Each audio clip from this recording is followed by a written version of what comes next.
Friends, আমি আজকে তোমাদের মধ্যে চলে এসেছি একটা ভিডিও নিয়ে, যেটা আমার বহুকালের অভ্যেস, বই পড়া। একটা সময় অবশ্য প্রচুর গল্পের বই পড়তাম। নলেজের বই তো মনে করতাম পড়ার বই তো পড়ছি নলেজের জন্য, আবার কেন নলেজের বই, তখন মাথায় আসেনি। কিন্তু অনেক বয়সে এসে যখন তাও শিখেছি, শেখার সময় এসেছে, তখনও ইগনোর করেছি। সেই জন্য এই কথাটা খুব প্রচলিত যে ইউনিভার্স তোমাকে দিয়ে ঠিক যেটা করা তোমার দরকার, তোমার উচিত, সেটা করিয়ে নেবে। এটাতে আমরা হয়তো এতটা বিশ্বাস করি না সবাই, কিন্তু আমি করি। আমি প্রথম থেকেই করি, এবং সেই বিশ্বাসের থেকেই হয়তো আমি এটাই বলছি যে আমার হয়তো বই পড়ে আরও একটু নলেজ গ্যাদার করা খুব দরকার ছিল আমার জন্য। তো অবশ্যই এমন নয়, আমি বলবো না যে এই বইগুলো পড়ে আমি অনেক ক্ষেত্রে, সব ক্ষেত্রে অনেক নলেজেবল হয়ে উঠেছি, তা নয় অবশ্যই। কিন্তু স্পিরিচুয়ালিটি এবং এই মহাবিশ্বে, এই দুনিয়ায় যে কত ম্যাজিক, কত মিরাকল প্রতিদিন আমাদের জীবনে ঘটে চলেছে, আমরা সেগুলোকে খুব অদেখা করি। আমরা হয়তো মানতেই চাই না যেগুলো আমাদের জীবনের ম্যাজিক, এগুলো আমাদের জীবনের মিরাকল।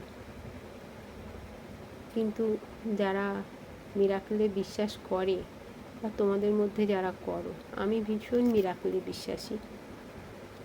আমি বিশ্বাসী মনেই এমন নয় যে তোমরা সবাই হঠাৎ করে বিশ্বাসী হয়ে উঠবে, এটা যার যার নিজের ব্যাপার, অবশ্যই বলবো।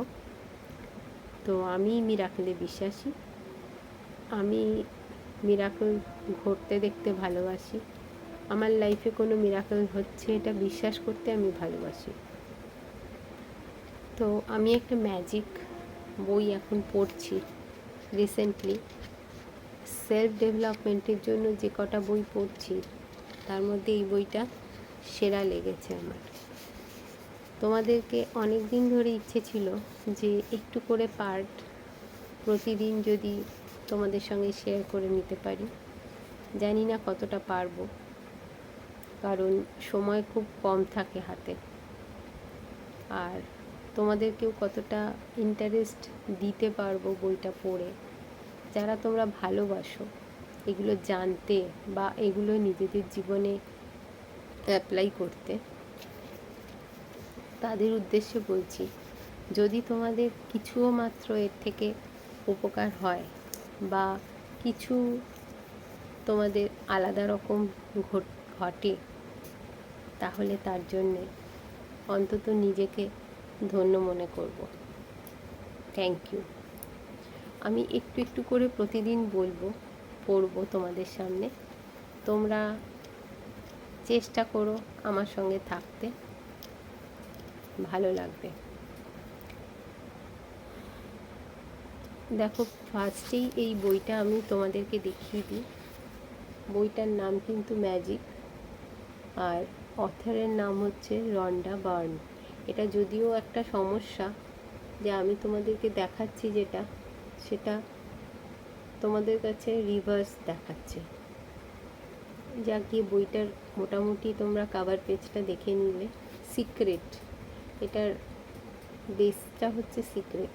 এটা তোমরা ইউটিউবেও পাবে, মুভি, সিক্রেট মুভি। তো আমি এটার একদম ইন্ট্রোডাক্টরি পেজ থেকে পড়া শুরু করছি। এটাও তোমাদের কাছে অবশ্যই, আমার পেজটা ছাড়া আর সব কিছু যেহেতু ব্লার করা আছে, সেই জন্য ব্লার লাগছে, তোমরা হয়তো দেখতে পাচ্ছ না। আমি বলে দিচ্ছি এখানে কি লেখা আছে। A great mystery is revealed. ফার্স্টেই অথার লিখছেন একটা বড় কিছু মিস্ট্রি, রহস্য উন্মোচন হলো। সেটা কি লিখছেন উনি, তোমাদেরকে পড়ে শোনাচ্ছি। The following passage comes from the Gospel of Matthew in the Holy Scriptures. তাহলে তোমরা সবাই বুঝতে পেরেছো নিশ্চয়ই, এটা বাইবেল থেকে নেওয়া একটা কোনো ঘটনা। And it has mystified confused and been misunderstood by many people over the centuries. যেহেতু ভিডিওটা খুব বেশি বড় করলে আমার পক্ষে পোস্ট করা একটু অসম্ভব হবে, সেই জন্য খুব বড় করতে পারবো না। আজকে ইন্ট্রোডাকশন দিলাম যে কি বলা আছে, মিস্ট্রি ইজ রিভিলড। তো হোলি স্ক্রিপচারে বলা আছে যে অনেক সময় অনেকগুলো শতক ধরে, সেঞ্চুরিজ, অনেকগুলো শতক ধরে মানুষের মনে অনেক কিছু নিয়ে, মানে হোলি স্ক্রিপচার্সে যা লেখা আছে সেটা নিয়ে অনেক ভুল ধারণা মানুষের মনে তৈরি হয়েছে, জমে আছে। এরপরে আমি নেক্সট ভিডিওতে আসছি তোমাদের সঙ্গে বলতে। Thank you.